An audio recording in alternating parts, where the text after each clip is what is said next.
At the renowned Sanbridge Zoo, the excitement was palpable as Daisy, a beloved orangutan, went into labor for the first time. The zookeepers and veterinarians had prepared meticulously, expecting a typical birth.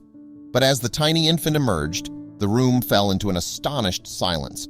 Dr. Keller, the lead veterinarian, leaned in closer, his eyes widening in disbelief as he muttered, "This can't be true." But before we start, smash the like button and make sure to subscribe if you haven't, and hit that notification bell so that you won't miss any new stories. Dr. Keller and his team had planned for the arrival of the new orangutan for months now. They had taken in mind every possible scenario that could happen during the birth, keeping in mind this was Daisy's first ever time being pregnant, and so her first time giving birth as well. Dr. Keller felt as prepared as ever, but little did he know, he had forgotten about one thing. As they arrived at the zoo, Daisy was already in active labor. Dr. Keller rushed to the observation room, providing a helpful hand whenever she would need it. Daisy seemed to know exactly what she was doing, even if it was her first time. She was alone in a quiet, secluded space to give birth, replicating the privacy she would seek in the wild. But as the minutes ticked by, there was still no baby to be seen. Dr. Keller began to grow worried, and he could see some of the zoo workers feeling the same. Suddenly, Dr. Keller felt a light tap on his shoulder. It was Gina, one of the newer zoo workers. Her eyes were a little watery, and she had a slight tremor in her voice. "Dr. Keller, at what point would you and your team intervene?" Dr. Keller calmed her down. He told her everything would be fine, but he wasn't very sure of his own words. Suddenly, there was a frantic knock on the door. "Dr. Keller! You need to see this!" Dr. Keller and Dr. Miller looked at each other confusedly and quickly rushed out of the room. What on earth was going on there? That was when Dr. Keller finally looked at Daisy. He instantly gasped as he saw her sitting on the ground with the baby orangutan in her hands. Dr. Keller couldn't believe his eyes as he stepped closer to the glass surrounding Daisy's enclosure. "This can't be true," Dr. Keller stammered as he looked at Dr. Miller. All color was drained from his face as he realized that this was a one-in-a-lifetime situation. "We didn't prepare for this," he said as he looked at his colleague. Dr. Miller shook her head, unsure of what to do next. "What do we do now?" she asked Dr. Keller. Suddenly, the zoo manager walked through the door.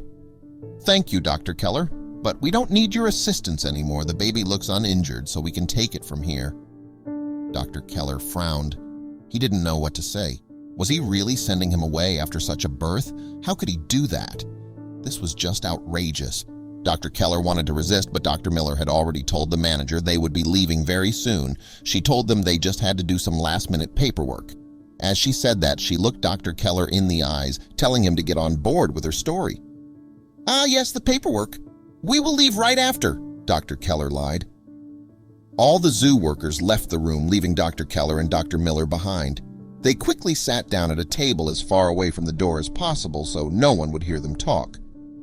"This is a one-in-a-lifetime birth. How can they send us away?" But he didn't know that Dr. Miller already had a plan. She leaned in closely and whispered something in Dr. Keller's ear. "Could we do that?" he asked his colleague. Dr. Miller shrugged her shoulders. "It wouldn't hurt if no one found out about it." "I'll see you tomorrow," Dr. Miller said to Dr. Keller as they were about to part ways. The next day, under a clear sky, Dr. Keller and Dr. Miller walked briskly towards the zoo's entrance. With folders in hand, they appeared every bit the professionals returning for mundane paperwork. They were back, not for forms, but for the mysterious newborn orangutan. "Let's pretend to review enclosure safety, but our real focus is the baby." Dr. Miller nodded, her mind racing with strategies to observe without causing alarm. Now, mere feet away from Daisy and her baby, they observed intently. Dr. Keller noted the baby's delicate features, its tiny hands, the way its hair fell. As the sky darkened, they reluctantly left the enclosure, their minds abuzz with theories. They had stumbled upon something potentially groundbreaking, but for now, it remained their secret, hidden within the walls of the zoo. Early next morning, Dr. Keller returned to the enclosure with a small, concealed kit. As he engaged in casual conversation with the zookeeper, his hands skillfully obtained a few hair samples from the baby orangutan. It was a swift, subtle act, unnoticed by the onlookers. Back in the seclusion of their laboratory, the atmosphere was tense yet focused. Dr. Keller and Dr. Miller worked meticulously to prepare the samples. In the midst of their anxious wait, an unexpected encounter occurred. Liam, a seasoned zookeeper, approached Dr. Keller and Dr. Miller. "I've noticed you're both quite taken with the new baby," he said, a hint of curiosity in his voice. "If there's anything unusual, maybe I can help." His offer, sincere and timely, opened a new avenue in their secretive endeavor. Liam revealed his own observations about the baby orangutan that echoed their thoughts.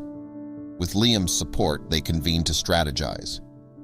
"We need these test results faster," Dr. Miller stressed. Gradually, trust grew between them, and Dr. Keller and Dr. Miller decided to share the full scope of their mission with Liam. Their secret investigations hit a roadblock when zoo management imposed restrictions. The team huddled in their secret meeting spot, brainstorming ways to adapt. Rumors began to circulate among other zoo staff.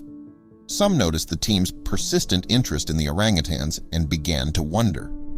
The trio found themselves under an unintended spotlight, their covert mission casting shadows of doubt among their colleagues.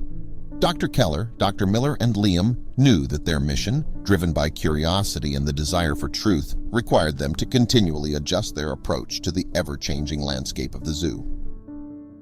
The day of reckoning arrived when the test results were delivered.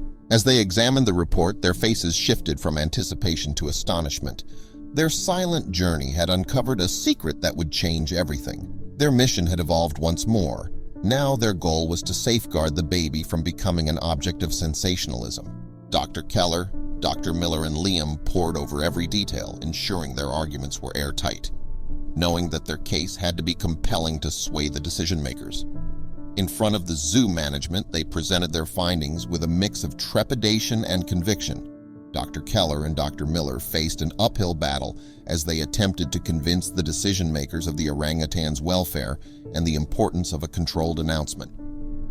With unwavering determination, Dr. Keller and Dr. Miller presented persuasive arguments. Dr. Keller, Dr. Miller, and Liam worked closely with zoo staff to develop an informative approach centered on dwarfism in animals. Their mission was to enlighten the public about this condition while fostering an atmosphere of compassion and conservation. Enhancements were swiftly made to the baby orangutan's living space to cater to its unique needs. Dr. Keller's team assumed an integral role in the baby orangutan's long-term welfare plan. Their dedication went beyond the initial discovery as they continued to provide care and support for the growing orangutan. Anticipating potential challenges the orangutan might encounter due to its condition, the team prepared diligently. They researched and implemented strategies to address sun sensitivity, vision issues, and potential social interactions. The story reached its conclusion with the baby orangutan thriving under their care. The zoo had entered a new era of responsibility towards its animals, marked by compassion, education, and conservation. Dr. Keller and Dr. Miller looked to the future with hope, knowing that their clandestine mission had ultimately led to a brighter horizon for the orangutan and the zoo's commitment to its inhabitants.